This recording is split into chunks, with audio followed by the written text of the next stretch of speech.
Hello guys, welcome back to my channel. दोस्तों, स्वागत है आप सभी का एक और नई जबरदस्त वीडियो के अंदर।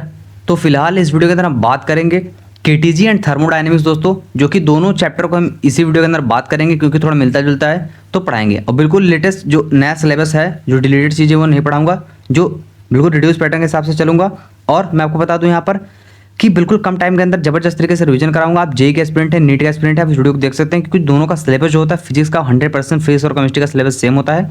और यहाँ पर दोस्तों अगर आप चैनल पर नया है तो वीडियो को लाइक करके चैनल को सब्सक्राइब कर दीजिए, अगर पुराने हैं तो कोई बात नहीं। तो बिना किसी टाइम वेस्ट के चलिए हम शुरू करते हैं हमारा चैप्टर केटीजी एंड थर्मोडायनेमिक्स। दोस्तों, केटीजी एंड थर्मोडायनेमिक्स शुरू करेंगे। उससे पहले मैं आपको बता दूं दोस्तों, जो यहाँ पर थर्मोडायनेमिक्स होता है ये क्या होता है कि यहाँ पर सिस्टम होता है और प्लस सराउंडिंग, यानी कि दोस्तों सिस्टम और सराउंडिंग मिला के क्या बनता है, यूनिवर्स। और सिस्टम कितने टाइप के होते हैं दोस्तों, तो सिस्टम कई टाइप के होते हैं, जैसे ओपन टाइप हो गया, क्लोज टाइप हो गया, आइसोलेटेड टाइप हो गया। तो ये सब क्या चीज़ें हैं सर, जैसे देखिए जो ओपन टाइप होता है उसमें मास का एक्सचेंज होगा और एनर्जी का भी एक्सचेंज हो सकता है। जो ओपन टाइप सिस्टम है उसमें मास और एनर्जी दोनों का एक्सचेंज हो सकता है। लेकिन जो क्लोज टाइप सिस्टम है उसमें मास एक्सचेंज नहीं होगा, लेकिन एनर्जी का एक्सचेंज आपको देखने को मिल सकता है। वहीं जो आइसोलेटेड सिस्टम होगा उसमें दोस्तों आपको मास और एनर्जी दोनों का दोस्तों क्या है बोलते हैं उसको, एक्सचेंज नहीं होगा। मास एनर्जी दोनों का एक्सचेंज नहीं होगा। तो इसके अगर एग्जांपल्स की हम बात करें दोस्तों, ओपन में तो कुछ भी चीज़ रखी हुई है, ओपन कंटेनर हो गया, उसमें कोई उसमें एनर्जी और मास दोनों एक्सचेंज हो रहा है। लेकिन अगर क्लोज की हम बात करें तो इसमें आ जाता है आपका क्लोज वेजल हो गया, कोई क्लोज्ड वेजल हो गया। वहीं अगर दोस्तों हम बात करें आइसोलेटेड की तो इसमें आ जाता है थर्मोफ्लास्क। थर्मोफ्लास्क आ गया इसमें, ठीक है। तो ये चीज़ें हैं। और उससे पहले मैं आपको कुछ चीज़ें बता दूं, जैसे वॉल्स, कई टाइप की वॉल्स होती हैं। रिजिड वॉल होती है, नॉन रिजिड होती है, एडियाबैटिक होती है, डायाथर्मिक होती है, ठीक है। तो रिजिड वॉल जो कि इमूवेबल होती है, नॉन रिजिड आपकी मूवेबल होती है। और एडियाबैटिक में दोस्तों हीट वगैरह ये सब चीज़ें एक्सचेंज नहीं होंगी। डायाथर्मिक में दोस्तों क्या होगा, यहाँ पर दोस्तों एक्सचेंज हो सकता है। प्रॉपर्टीज़ की बात करें तो इंटेंसिव प्रॉपर्टी हो गई, एक्सटेंसिव प्रॉपर्टी हो गई। और इंटेंसिव प्रॉपर्टीज़ में दोस्तों आपका volume, pressure, temperature, density, system, ये सब चीज़ें आ जाएंगी और ये नॉन एडिटिव होती हैं। लेकिन एक्सटेंसिव प्रॉपर्टी जो होती है उसमें दोस्तों आपका total moles, enthalpy, Gibbs energy, ये क्या होता है, एडिटिव होता है, एडिटिव नेचर का होता है, ठीक है। और कुछ थर्मोडायनेमिक वेरिएबल्स होते हैं, जैसे कि थर्मोडायनेमिक्स में प्रेशर, वॉल्यूम, टेम्परेचर और कंपोजिशन भी हो सकता है, जिसको म्यू से डिनोट करते हैं। तो इसमें क्या होता है दोस्तों, स्टेट फंक्शन भी हो सकता है, पाथ फंक्शन भी हो सकता है। तो जो स्टेट फंक्शन होता है उस वो क्या दोस्तों, इनिशियल और फाइनल पोजीशन से उसको मतलब होता है। लेकिन जो पाथ फंक्शन होता है वो पाथ पे डिपेंड करता है, जैसे हीट हो गया, वर्क हो गया, डिस्टेंस हो गया, टाइम हो गया, फ्रिक्शन हो गया। और जो ये स्टेट फंक्शन होता है उसमें इंटरनल एनर्जी, इंथैल्पी, ये सब चीज़ें आ जाती हैं, ठीक है। इंटरनल एनर्जी यू हो गया, इंथैल्पी एच हो गया, ठीक है। तो ये सब चीज़ें हैं। और हीट दोस्तों क्या होता है, एक डिसऑर्डर्ड फॉर्म होता है एनर्जी का और लोअर क्वालिटी होती है एनर्जी की। इसमें दोस्तों आपको सेंसिबल हीट देखने को मिलेगा और लैटेंट हीट देखने को मिलता है, जिसमें चेंज होता है सिस्टम का एक कांस्टेंट टेम्परेचर और प्रेशर पे। सेंसिबल में क्या होता है, चेंज होता है टेम्परेचर का सिस्टम का बिना किसी चेंज हुए स्टेज में, मतलब विदाउट चेंजिंग स्टेज, ठीक। तो ये सब चीज़ जैसे यहाँ पर सेंसिबल में क्या होता है दोस्तों कि कोई 10 डिग्री सेल्सियस में मान लीजिए यहाँ पर है टेम्परेचर किसी चीज़ का, तो 90 डिग्री सेल्सियस पर चला गया। तो यहाँ पर क्या हुआ, वाटर था 10 डिग्री सेल्सियस, 90 डिग्री सेल्सियस पे गया तो वाटर ही रहा। लेकिन वहीं अगर दोस्तों 0 डिग्री सेल्सियस यानी कि आइस था, या फिर वाटर भी कह सकते हो आप उसको, 0 डिग्री सेल्सियस से ये वाटर जो था ये कहाँ चला गया, ये 0 डिग्री सेल्सियस दोस्तों क्या हो गया, आइस बन गया। तो इसका दोस्तों क्या होगा, स्टेट चेंज हो गया, ठीक है। तो ये था लैटेंट हीट और सेंसिबल हीट। तो ये सब चीज़ें थी। उससे पहले हम आ जाते हैं थर्मल इक्विलिब्रियम क्या होता है, एनसीईआरटी की लाइन है ये। तो अगर हीट ट्रांसफर किसी दो सिस्टम के बीच में, if heat transfer between two system is not in process, यानी कि दो सिस्टम के बीच में अगर कोई मतलब हो रहा है, जैसे if heat transfer between two system is not in process, their temperature is same, उनका टेम्परेचर अगर सेम है तो क्या होंगे, वो थर्मल इक्विलिब्रियम में होंगे। कैसे, तो इस पर दोस्तों जीरोथ लॉ बेस्ड होता है। जैसे कोई सिस्टम ए है और बी है, तो कोई सिस्टम ए और बी यहाँ पर है दोस्तों, तो ये क्या होगा, अगर ये ईच थर्मल इक्विलिब्रियम में है तो जो थर्ड सिस्टम यानी कि सी होगा वो ए और बी के थर्मल इक्विलिब्रियम में आ जाएगा अपने आप। तो T A temperature of A, T B T B C, ये तीनों क्या आ जाएंगे, थर्मल इक्विलिब्रियम आ जाएंगे कॉन्टैक्ट में आने के बाद, तीनों क्या है दोस्तों, इक्विलिब्रियम में आके बराबर हो गई चीज़ें। तो ये जीरोथ लॉ ऑफ थर्मोडायनेमिक कहता है, और ये चीज़ें हमने देखी ली है। बाकी दोस्तों अब हीट में स्पेसिफिक हीट कैपेसिटी आ जाती है, मोलर हीट कैपेसिटी आ जाती है, और हीट कैपेसिटी आ जाती है। तो ये सब चीज़ें आगे देखेंगे हम डिटेल में थोड़ा सा। उससे पहले दो चीज़ें हमने देख ली थी। तो थर्ड हमारा आ जाता है वर्क डन थर्मोडायनेमिक्स। तो वर्क डन क्या होता है दोस्तों, पी डेल्टा वी, जो कि integral of P D V भी कह सकते हैं। तो वर्क डन अगर बाई गैस, यानी कि वर्क डन अगर गैस के द्वारा होगा तो वॉल्यूम इंक्रीज होगा, यहाँ पर एक्सपेंशन देखने को मिलेगा, ठीक है, और वर्क डन जो होगा वो पॉजिटिव हो जाएगा। वहीं अगर work done on the gas होगा तो वॉल्यूम डिक्रीज होगा, कंप्रेशन होगा, दबाया जा रहा है उसको, तो वर्क डन दोस्तों क्या हो जाएगा, निगेटिव हो जाएगा। लेकिन दोस्तों मैं अगर आपको बता दूं, ये हम फिजिक्स पढ़ रहे हैं, आपने थर्मोडायनेमिक केमिस्ट्री में पढ़ा होगा। लेकिन दोस्तों केमिस्ट्री में क्या होता है, अगर मैं बताऊं यहाँ पर आपको, केमिस्ट्री की बात करें दोस्तों, तो जो वर्क डन होता है, वर्क डन बाई सिस्टम या फिर by gas, work done by system आप कह सकते हैं। तो वर्क डन बाई सिस्टम क्या होगा, वो निगेटिव होता है किसमें, केमिस्ट्री में। और ऑन सिस्टम पॉजिटिव होता है। लेकिन दोस्तों यहाँ पर बाई सिस्टम वाला क्या है, पॉजिटिव है, ठीक है, और ऑन द सिस्टम वाला निगेटिव है। तो फिजिक्स और केमिस्ट्री का थोड़ा ध्यान रख लिएगा, इसलिए मैं यहाँ पर साथ में दोनों को आसपास में बता दिया। पीवी ग्राफ दोस्तों प्रेशर और वॉल्यूम का ग्राफ, इंडिकेटेड डायग्राम यहाँ पर दिखाया गया है, अलग अलग प्रेशर है, P1 P2 V1 V2 volume है, और ये टोटल एरिया वर्क डन बता रहा है दोस्तों आपका, इंटीग्रल ऑफ पीडीवी, जो कि यहाँ पर दिखाया जा रहा है। और यहाँ पर अगर मैं दोस्तों आपको बताऊँ वर्क की बात अगर मैं करूँ, ठीक है, तो वर्क डन देखिए दोस्तों, क्लॉकवाइज में हो रहा है तो पॉजिटिव, एंटी क्लॉकवाइज में हो रहा है तो निगेटिव। ये एरिया इनक्लोज बता रहा है, वर्क डन को रिप्रेजेंट कर रहा है, साइन बता रहा है जो है क्या, क्लॉकवाइज और एंटी क्लॉकवाइज को। तो ये सारी कुछ चीज़ें थी जो हमने देखी। और इंटरनल एनर्जी की बात करें दोस्तों, जिसको यू से डिनोट करते हैं, ये क्या होता है, total energy content with in a system के अंदर जो टोटल एनर्जी होती है। टोटल एनर्जी में आपका दोस्तों क्या आ जाता है, काइनेटिक एनर्जी, पोटेंशियल एनर्जी, वही उसकी इंटरनल एनर्जी होगी। इंटरनल मतलब तो अलग चीज़ हो जाएगा, शाश्वत, जो कभी खत्म ना किया जा सकता हो, इटर्नल से। तो ये चीज़ें थी दोस्तों। और पाथ इंडिपेंडेंट होता है ये, क्योंकि एक स्टेट फंक्शन है, क्योंकि मैंने बोला था दोस्तों आपको इंटरनल और एंथैल्पी ये सब क्या है, स्टेट फंक्शन है, और पाथ से कोई मतलब नहीं है। टेम्परेचर डिपेंडेंट होता है, जैसे अगर आप इंटरनल एनर्जी इंक्रीज करेंगे तो टेम्परेचर इंक्रीज करेगा, और डायरेक्टली प्रोपोर्शनल होता है, तो उसको एक को बढ़ाने पर दोस्तों वो दूसरा भी बढ़ जाएगा, घटाने पर दूसरा भी घट सकता है। ये फार्मूला देख लिया हमने।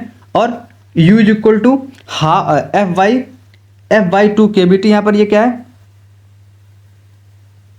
बोल्ट्जमैन कांस्टेंट है दोस्तों, ये बोल्ट्जमैन कांस्टेंट है एक मॉलिक्यूल के लिए। और U is equal to F/2 nRT, दोस्तों यहाँ पर n क्या है, मोल है, नंबर ऑफ मोल, R है universal gas constant, universal gas constant, और n मॉलिक्यूल के लिए दिखाया गया। Du क्या है, change in internal energy for 1 मोल।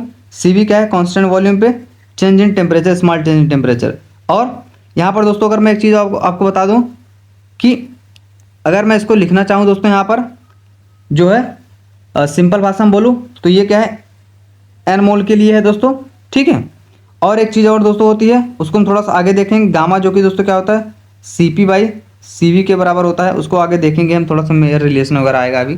तो डिग्री ऑफ फ्रीडम दोस्तों F की अगर हम बात करें यहाँ पर, तो ये क्या होता है सर, तो ये नंबर ऑफ इंडिपेंडेंट वेज, मतलब ये कोई इंडिपेंडेंट तरीका जो कि मॉलिक्यूल फ्री होगा मूव करने के लिए, मतलब मूव कर सकता है कैसे भी हो। तो जो मोनोटामिक मॉलिक्यूल होंगे, जैसे नियोन हो गया, हीलियम हो गया, आर्गन हो गया, तो इनकी जी F जो होता है वो F यानी कि डिग्री ऑफ फ्रीडम 3 होता है। यानी इसमें सिर्फ ट्रांसलेशन देखने को मिलेगा, 3T ट्रांसलेशन का और 0 रोटेशन, तो ये टोटल 3 आ जाएगा।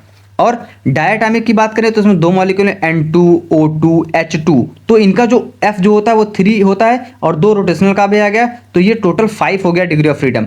ट्राइएटॉमिक लीनियर की बात करें तो CO2 इसमें देखने को मिलेगा, जो कि आपको F3T और 2R, तो टोटल 5 हो जाएगा। तो ये लीनियर के लिए है। लेकिन नॉन लीनियर के लिए जो होगा वो CH4 जैसे मेथियोन हो गया, तो इसका F दोस्तों क्या हो जाएगा, 3T, और दोस्तों इसका रोटेशनल हो जाएगा 3, तो टोटल 6 आ जाएगा। वहीं अगर वाइब्रेशनल मोशन की बात करें हम दोस्तों, यहाँ पर क्या होता है वाइब्रेशनल मोशन के टर्म में, तो यहाँ पर मोनोटाइमिक दोस्तों तो सेम ही है, F3 ही होगा, क्योंकि मोनोटाइमिक में दोस्तों कोई इफेक्ट नहीं पड़ेगा। लेकिन डायटामिक में क्या हो जाएगा, एफ जो डिग्री ऑफ फ्रीडम है 7 हो जाएगा वाइब्रेशनल मेथड के लिए। क्योंकि यहाँ पर दोस्तों क्या हो जाएगा, जैसे मैं आपको बता दूँ, थोड़ा सा कलर चेंज कर लेता हूँ।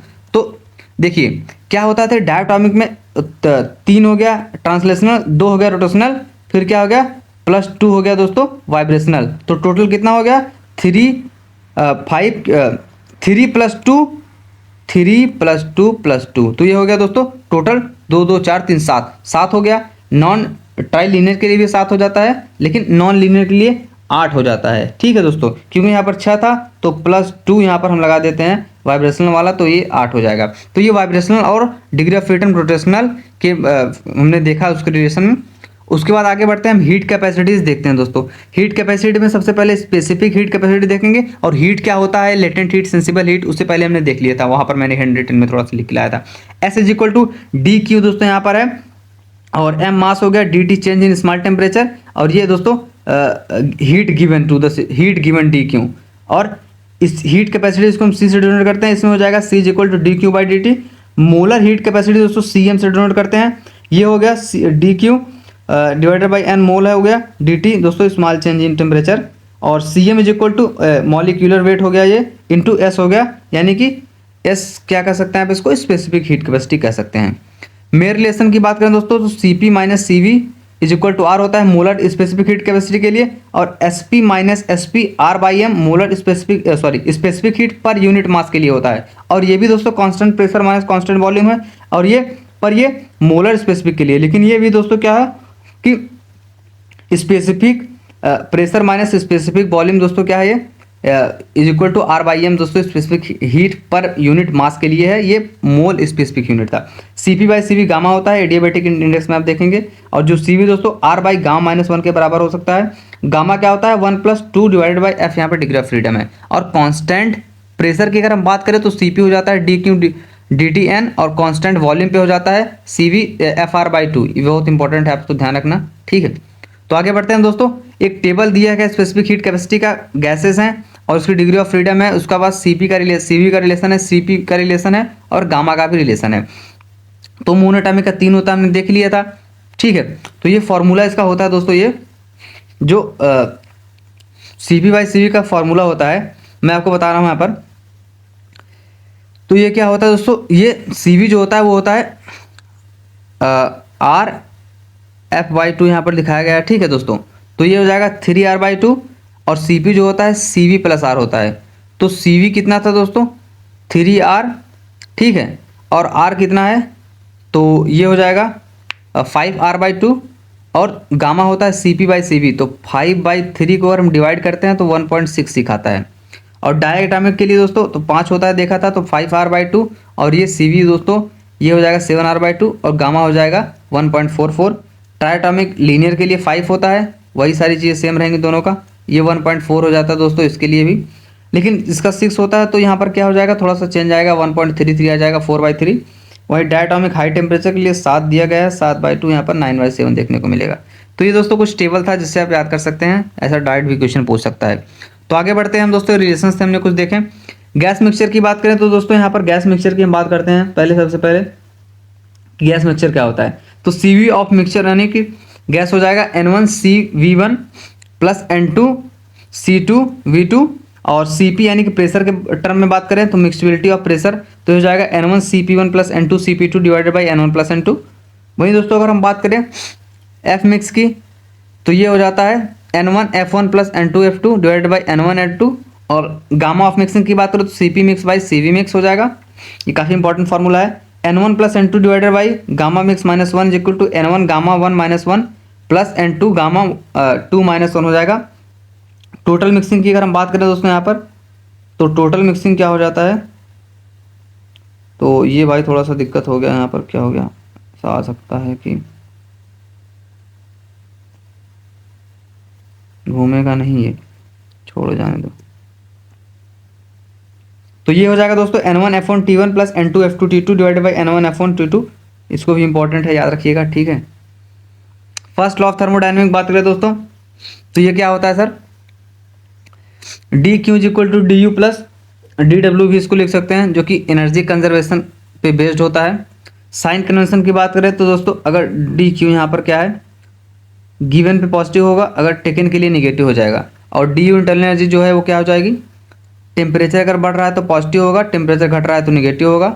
और D W work done by gas positive होता है और ऑन द गैस निगेटिव होता है फिजिक्स के लिए। केमिस्ट्री में इसका सीन अलग हो जाएगा।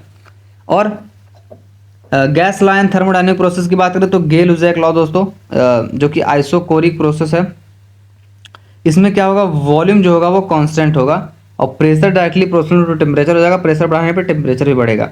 तो उसका प्रेशर और टेम्परेचर के बीच में दोस्तों क्या हो जाता है, आपका स्ट्रेट लाइन ग्राफ बनता है, जो कि यहाँ पर देख पा रहे होंगे आप लोग। ठीक है, तो ये ग्राफ बन रहा है और इसमें वर्क डन जीरो होता है और हीट एडेड जो Q equal to delta U N C V delta D के बराबर हो जाती है। और प्रेशर और वॉल्यूम का अगर ग्राफ बनाते हैं हम दोस्तों, यहाँ पर क्या हो जाएगा, वर्क डन जीरो हो रहा है। ठीक है, आप लोग देख पा रहे होंगे वॉल्यूम जो है वो क्या है, कांस्टेंट है। पहला हो गया ये अपना। ठीक है, तो ये किसके लिए होता है, अगर मैं आपको सिंपल सा बात बोलूँ, for monoatomic ideal gas, monoatomic ideal gas की बात हो रही है यहाँ पर। The heat added and also express, इसको हम कर सकते हैं Q is equal to N F R delta T by 2 से भी डिनोट कर सकते हैं। और आइसोबारिक प्रोसेस दोस्तों, हम आ गए हैं दूसरे प्रोसेस पे। तो ये आइसोबोरिक प्रोसेस क्या होता है सर, तो इसको हम चार्ल्स लॉ के नाम से भी जानते हैं। तो चार्ल्स लॉ दोस्तों हमारे पुराने दोस्त हैं, तो इन्होंने क्या बोला था कि जो वॉल्यूम होगा डायरेक्टली प्रोपोर्शनल होगा एब्सोल्यूट टेम्परेचर के, और इसमें प्रेशर कांस्टेंट होता है। तो वर्क डन जो हो जाएगा पी डेल्टा वी, तो डेल्टा वी में दोस्तों चेंज इन वॉल्यूम हो जाएगा V two minus V one, और ये हो जाएगा एन आर टी। तो fraction of heat goes in work की बात अगर हम करें तो यहाँ पर सभी जो हीट होती हैं, not all heat added goes into work, तो some goes into internal energy में कुछ चली जाएंगे। जैसे फ्रैक्शन इनटू वर्क में फ्रैक्शन में कुछ जाएगा, तो डब्ल्यू यहाँ पर work done by Q heat हो जाएगा 1 माइनस 1 बाई गामा। और फ्रैक्शन इनटू इंटरनल एनर्जी की बात करें तो D U by D Q 1 by gamma के बराबर होगा। और वॉल्यूम और टेम्परेचर के बीच में ग्राफ दोस्तों क्या होगा, वही डायरेक्ट यहाँ पर ये है। यहाँ पर क्या था, प्रेशर और टेम्परेचर के बीच में ग्राफ था, तो यहाँ पर वॉल्यूम डायरेक्टली प्रोपोर्शनल होता है टेम्परेचर के, तो भी यहाँ पर स्ट्रेट लाइन ग्राफ देखने को मिलेगा। और प्रेशर और वॉल्यूम की बात अगर हम करें दोस्तों, तो वर्क डन दोस्तों पी डेल्टा बी के बराबर हो जाता है। इसमें क्या होता है, आपका जो प्रेशर होता है वो कांस्टेंट होता है। ठीक है, तो ये चीज़ थी।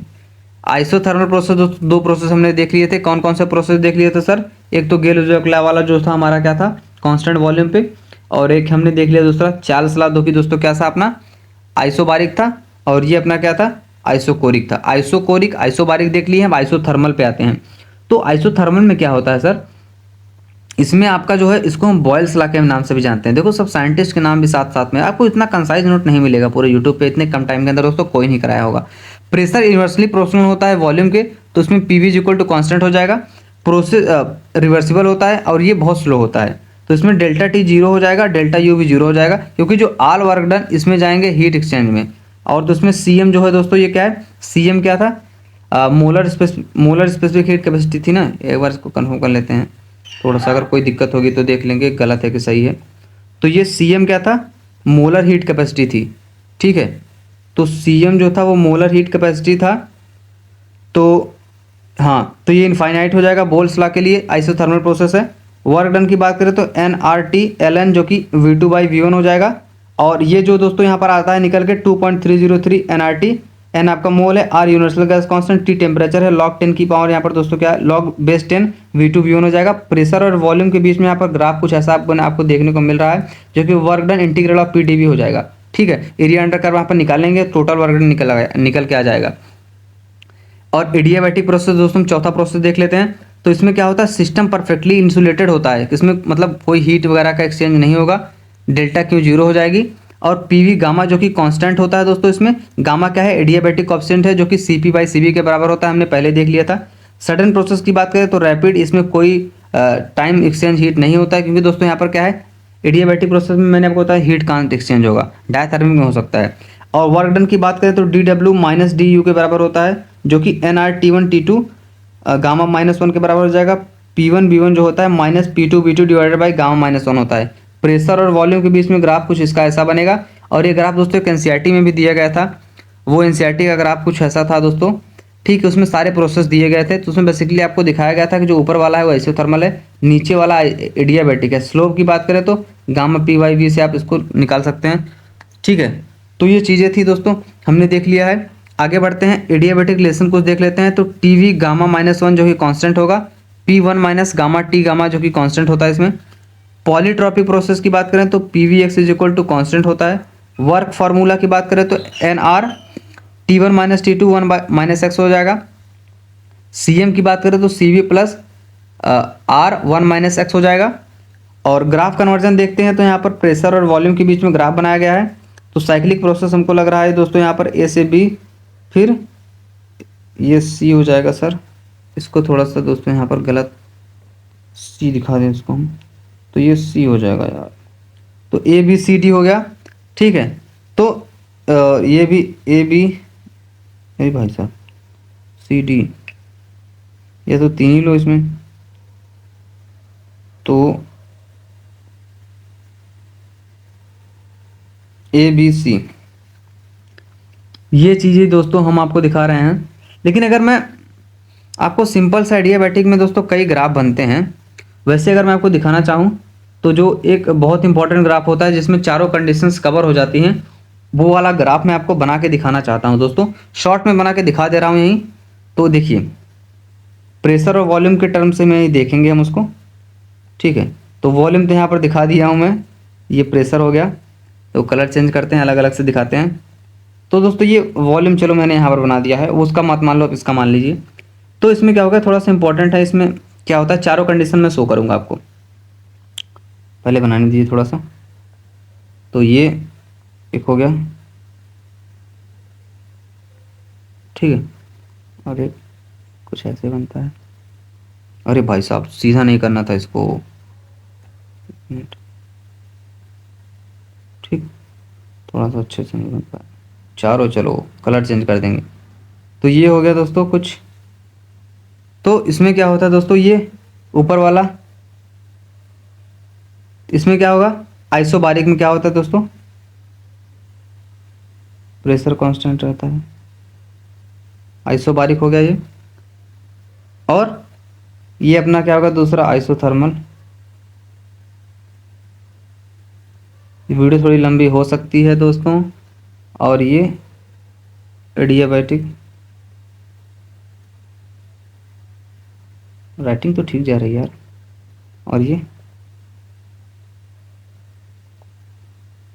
आइसोकोरिक, काफ़ी शानदार राइटिंग जा रही है। आइसोकोरिक हो गया ये। तो ये दोस्तों क्या हो गया, ठीक है। तो प्रेशर वर्सेस वॉल्यूम का काफ़ी इंपॉर्टेंट ग्राफ है। और अगर यहाँ पर हम वर्क डन दिखाने की कोशिश मैं करूँ अगर, तो कर सकता हूँ। तो W1 ऑफ फर्स्ट, और ये W2, W3, इसको अगर मैं W4 बोल दूँ, तो इसमें क्या होगा दोस्तों, जो वर्क डन ऑफ पहले का होगा यानी कि आइसोबारिक का सबसे ज़्यादा होगा, फिर W2 का, फिर W3 का, फिर W4 का इक्वल टू 0। तो ये चीज़ें आ जाएंगी दोस्तों, आपको देखने को मिल सकती हैं। तो काफ़ी इंपॉर्टेंट ग्राफ था। ऐसे करके ग्राफ बेसिस भी क्वेश्चन पूछते हैं नीट 2024 में। और मैं आपको, आप कमेंट करके बताइएगा, अगर एनसीईआरटी के सारे ग्राफ के क्वेश्चन 11th और 12th के मैं आपको बना के वीडियो ला दूंगा। अगर चाहिए तो कमेंट, जितना ज़्यादा कमेंट आएगा उतना वीडियो बन जाएगी, मतलब वो ग्राफ वाली वीडियो, सारे ग्राफ कवर करा दूंगा मैं एनसीईआरटी के। और अभी एक एनसीईआरटी बायोलॉजी के क्लास 11th और क्लास 12th के मोस्ट इंपॉर्टेंट और मोस्ट रिपीटेड और उसके क्या बोलते हैं डायग्राम्स की वीडियो आ रही है। और उसमें क्या है दोस्तों, उसके बाद वीडियो के बाद में आपको 77 से ज़्यादा क्वेश्चंस कराऊंगा उसके बेसिस पे। और उसमें से मैं आपको 100% 10 से 10 प्लस क्वेश्चन नीट 2026 में देखने को मिलेंगे। अगर नहीं मिलेंगे तो वीडियो डिलीट कर दूंगा। तो ये सारी चीज़ें थी देखिए हमने। अब हम आ जाते हैं इफिशिएंसी देखते हैं दोस्तों। ईटा जनरेट करते हैं जो कि an output divided by input हो जाएगी, W बाई हीट गिवन जो कि ये हो जाएगा Q1 minus Q2 divided by Q1। तो ये चीज़ें थी। और KTG की हम शुरुआत करते हैं यहाँ पर।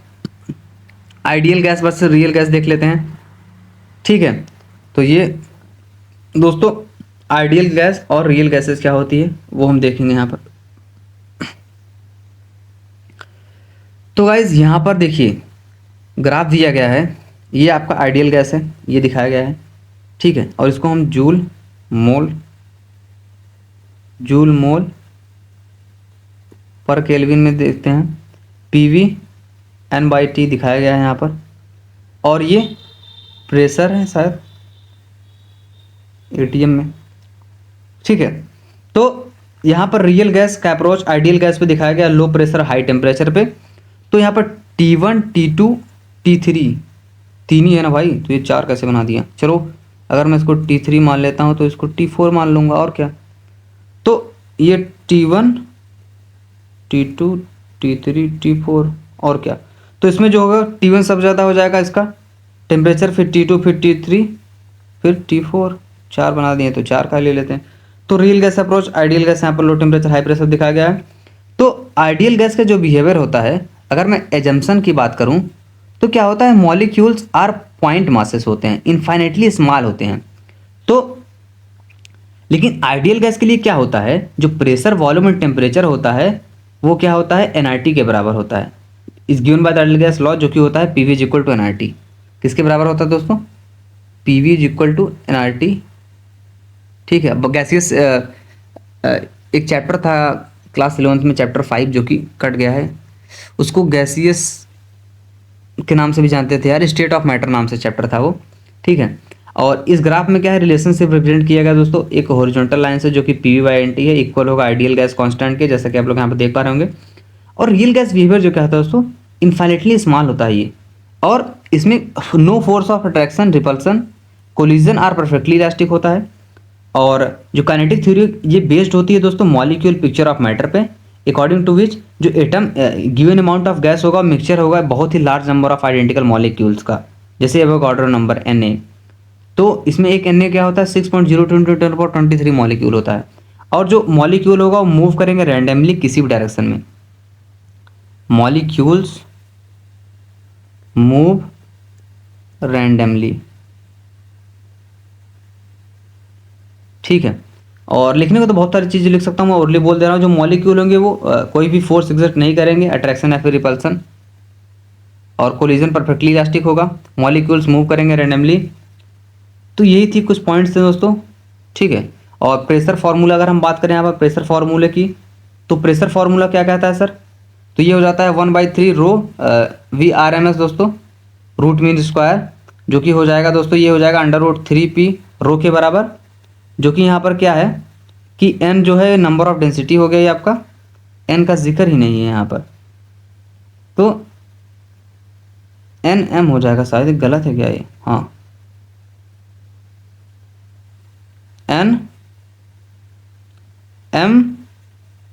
NM। एक मिनट भाई साहब, इतनी गलती कैसे हो सकती है यार। P इज इक्वल टू रो वाला थोड़ा सा मुझे गलत तो नहीं लग रहा है, ये थोड़ा सा अलग भी हो सकता है। अगर मैं इसको लिखना चाहूँ प्रेशर, हाँ तो 1/3 N लिख सकते हैं यहाँ पर हम NM। तो यहाँ पर N क्या है, नंबर ऑफ डेंसिटी हो जाएगी, ठीक है, नंबर ऑफ डेंसिटी हो जाएगी ये N, और M हो जाएगा mass of molecule, mass of each molecule. और इसको अगर हम लिखना चाहें तो ऐसे भी लिख सकते हैं। तो वही डेंसिटी यहाँ पर दोस्तों लिख दी गई है, तो डेंसिटी में क्या आ जाएगा, मास और क्या बोलते हैं, डेंसिटी और मास दोनों आ जाता है। तो डेंसिटी लिख दिए यहाँ पर, यहाँ काम हो जाएगा। तो 3P बाई, यहाँ पर डेंसिटी की जगह आप N और M भी लिख सकते हो अगर लिखना चाहो तो। और काइनेटिक एनर्जी इंटरप्रिटेशन की बात करें तो काइनेटिक एनर्जी होता है 3RT के बराबर होता है, 3/2RT भी लिख सकते हैं इसको। और एनर्जी डेंसिटी की अगर हम बात करें तो एनर्जी डेंसिटी शायद नहीं लिखा गया क्या यार, एनर्जी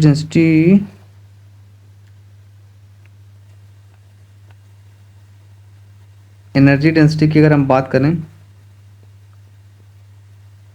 तो एनर्जी डेंसिटी की बात हो जाएगी ये kinetic energy divided by volume, जो कि 3P/2 के बराबर होता है। और रोटेशनल काइनेटिक एनर्जी जो होता है वो होता है FKT/2, ठीक है। तो ये चीज़ें होती हैं। रोटेशनल काइनेटिक एनर्जी की अगर हम बात करें तो RK अगर मैं बोलूँ तो ये हो जाएगा दोस्तों क्या, F यानी कि KT/2। और मॉलिक्यूलर स्पीड की बात करें तो VRMS दोस्तों रूट मीन स्क्वायर जो होगा 3RT/m के बराबर हो जाएगा, एवरेज हो जाएगा 8RT/m। और जो MP हो जाएगा मोस्ट प्रोबेबल स्पीड, वो 2RT/m के बराबर होती है, तो इसमें सबसे ज़्यादा VRMS होगा, फिर V एवरेज होगा, फिर V मोस्ट प्रोबेबल स्पीड। तो ये चीज़ें हैं। और यहाँ पर दोस्तों एक ग्राफ भी बनता है जो कि दिखा रहा है दोस्तों ये मैक्सिमल डिस्ट्रीब्यूशन कर्व है। ये मैक्सिमल डिस्ट्रीब्यूशन कर्व में क्या है दोस्तों, यहाँ पर NV दिखाया गया है। NV जो है आपका क्या है, ये number of molecule per unit velocity है।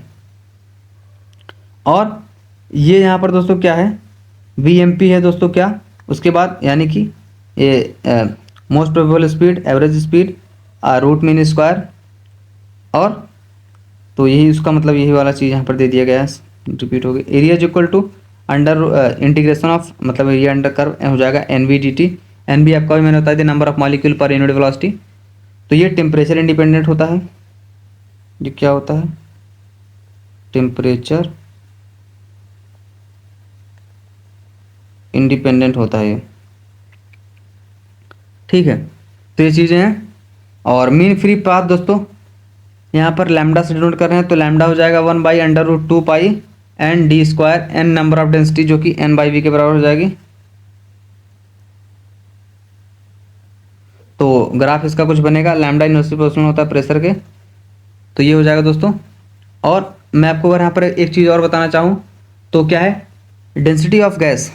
तो अगर मैं बताऊँ यहाँ पर डेंसिटी ऑफ गैस, तो डेंसिटी ऑफ गैस क्या होता है सर, तो ये हो जाता है दोस्तों D इज इक्वल टू, हम इसको लिख सकते हैं PM, ठीक है, और RT। तो ये हो जाएगा दोस्तों PM divided by Boltzmann constant into temperature. तो ये था। और इसका अगर हम, तो ये थी चीज़ दोस्तों। और एक जैसे प्रेशर का था ये लैम्डा वाला ग्राफ, अगर यही मैं ग्राफ दोस्तों टेम्परेचर के लिए बनाऊं, यानी कि लैम्डा और टेम्परेचर के वर्सेस, तो ये दोस्तों स्ट्रेट लाइन बनेगा, ये ग्राफ ऐसा कुछ बनेगा। तो ये लैम्डा जो कि डायरेक्टली प्रोपोर्शनल होता है टेम्परेचर के, और इन्वर्सली प्रोपोर्शनल होता है प्रेशर के। तो दोस्तों ये था आपका complete chapter. Thank you for watching this video. Thank